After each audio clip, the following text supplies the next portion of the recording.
నిర్మల్ జిల్లా కడెం నారాయణ రెడ్డి ప్రాజెక్టు ఎగువ ప్రాంతాల్లో కురుస్తున్న వర్షాలకు ప్రాజెక్టులోకి వరద నీరు వస్తోంది. దీంతో ఇరిగేషన్ అధికారులు 6 గేట్లను పైకి ఎత్తి నీటిని దిగువకు వదులుతున్నారు. ఇక ప్రాజెక్టు పూర్తి స్థాయి నీటి మట్టం 700 అడుగులు కాగా ప్రస్తుత నీటి మట్టం 695.275 అడుగులుగా ఉంది. ప్రాజెక్టు సామర్థ్యం 4,4699 టీఎంసీలు కాగా ప్రస్తుత నీటి మట్టం 3.572 టీఎంసీలుగా ఉంది. ప్రాజెక్ట్ ఇన్ఫ్లో 20,702 క్యూసెక్కులు ఉండగా అవుట్ఫ్లో 41,103 క్యూసెక్కులుగా ఉంది. ఇరిగేషన్ అధికారులు ప్రాజెక్టుకున్న 6 గేట్లను ఎత్తి దిగువ ప్రాంతానికి నీటిని విడుదల చేస్తున్నారు.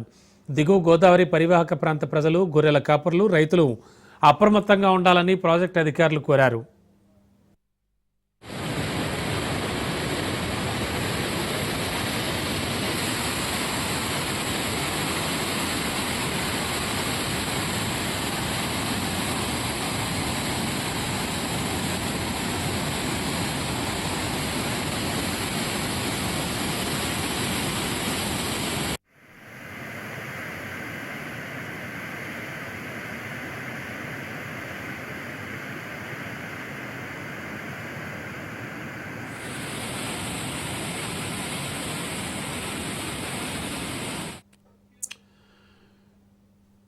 నిర్మల్ జిల్లా కడెం నారాయణ రెడ్డి ప్రాజెక్ట్ ఎగువ ప్రాంతాల్లో కురుస్తున్న వర్షాలకు ప్రాజెక్టులోకి వరద నీరు వస్తోంది.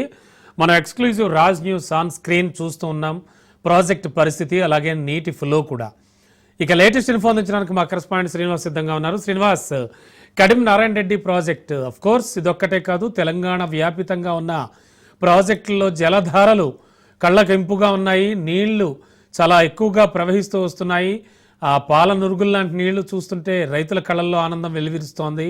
అండ్ ప్రస్తుతం కడెం నారాయణ రెడ్డి ప్రాజెక్ట్ పరిస్థితి ఏమిటి, ఏం చెప్తూ ఉన్నారు? నిర్మల్ జిల్లాలో వరుణుడు ఉగ్రరూపం దాల్చినామని చెప్పచ్చు. నిన్న మధ్యాహ్నం 3 గంటల నుంచి రాత్రి అయితే చాలా బీభత్సంగా వర్షం పడ్డది. రాత్రి 7 గంటల నుండి 10 గంటల వరకు నిర్మల్ జిల్లా ప్రాంతంలో మొత్తం వర్షం పడ్డది. లోతట్టు ప్రాంతాలైన అంతర్గత వీధులైన Sofinagar, Nataraj Nagar, Tirumala theatre, Siddhapur, Adarsh Nagar, GNR, YSR colony, ఇవన్నీ కాలనీ దాదాపు మునిగిపోయినాయి. ఈ కాలనీ ఊటిపోయినాయి. అంతేకాకుండా ఎగువ ప్రాంతాల్లో పడుతున్న వర్షాలతో పాటు ప్రాజెక్టులు అన్ని నిండుకుండాల జలకలుస్తున్నాయి. అయితే కడెం పూర్తి ప్రాజెక్టు 700 ఫీట్లు ఉంటుంది, 697 ఫీట్లు ఉన్నాయి. దాని నీటి సామర్థ్యం 6.699 టీఎంసీ నీళ్ళకు గాను 3.577 టీఎంసీ నీళ్లు వచ్చినాయి. ఇంట్లో 11,734, ఇప్పుడు అవుట్ ఫ్లో 27,427. 4 గేట్లు ఓపెన్ చేసి గోదావరిలో పంపుతున్నారు. అయితే ఇప్పుడు ఉమ్మడి ఆదిలాబాద్ జిల్లా లోపల మరియు నిర్మల్ ను రెడ్ జోన్ గా ప్రకటించడం జరిగింది. రెడ్ అలర్ట్ జోన్ అంటే రెడ్ జోన్ కంటే ఎక్కువ వర్షాలు పడతాయి. ఒక్కసారిగా మేఘం ఇక్కడనే వదిలేసినట్లు, ఇక్కడనే పడ్డట్టు మనకు కనిపించింది.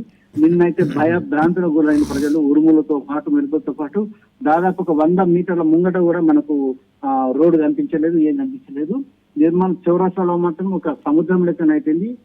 దీంతో పాటు ఈ ఉమ్మడి ఆదిలాబాద్ జిల్లాలో ఈ ప్రాబ్లం ఏంటంటే అక్కడ జూపల్లి కృష్ణారావు ఇన్ఛార్జ్ మినిస్టర్ 4 జిల్లా కలెక్టర్ తోటి, ఎస్పీలతో మాట్లాడిండు. లోతట్టు ప్రాంతాలు ఉన్న పబ్లిక్ అందరినీ సురక్షా ప్రాంతాలు చేర్చాలి, వాళ్ళకి ఎలాంటి సాయమైన ఎన్డీఆర్ఎఫ్ వాళ్ళు బృందం ఉంటారు, రెడీ ఉంటారు, వాళ్ళతో చేర్చుకోవాలని చెప్పిండు.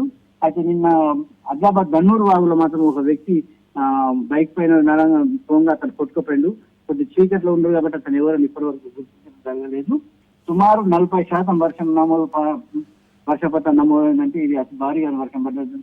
అయితే ఇక్కడ ఉన్న రాత్రి మొత్తం నిర్మల్ జిల్లా కలెక్టర్ మరియు ఎస్పీ మాత్రం రాత్రి మొత్తం మెయిన్ చౌరస్తాలో నీళ్లు ఎక్కువ ఉండటంతో ప్రజలు రావడానికి దాదాపు కార్లు కూడా అక్కడ ఎన్నో ఆగిపోయినాయి. వాటిని తీసుకుని కూడా బాగా రిస్క్ అయింది. ఏదైనాటికి ఈ వర్షం మాత్రం ఉగ్రరూపం దాల్చినట్టుంది. ఉదయం నుంచి కూడా భారీగానే వర్షాలు నమోదవుతున్నాయి, భారీగా వర్షాలు పడుతున్నాయి. ఎడతెరుపు లేకుండా వర్షాలు పడుతుంది. ఇటు గణేష్ నిమజ్జనం తోటి ఉత్సాహం ఉదయం నుంచే కొద్ది మేఘాలు ఉండే, కానీ మధ్యాహ్నం నుంచి ఉగ్రరూపం దాల్చిన చెప్పొస్తాం. ఇప్పుడు అన్ని ప్రాజెక్టులు అయితే అన్ని నిండుగుండాలు ఉన్నాయి, అన్నిటి ఇప్పుడు సేఫ్ సైడ్ ఉన్నాయి. అట్లనే ఈ 4 జిల్లాతోటి ప్రభుత్వ ముఖ్య కార్యదర్శి కూడా రాత్రి సమావేశం ఏర్పడినట్టు మనకు సమాచారం ఉంది. Okay, thank you Srinivas.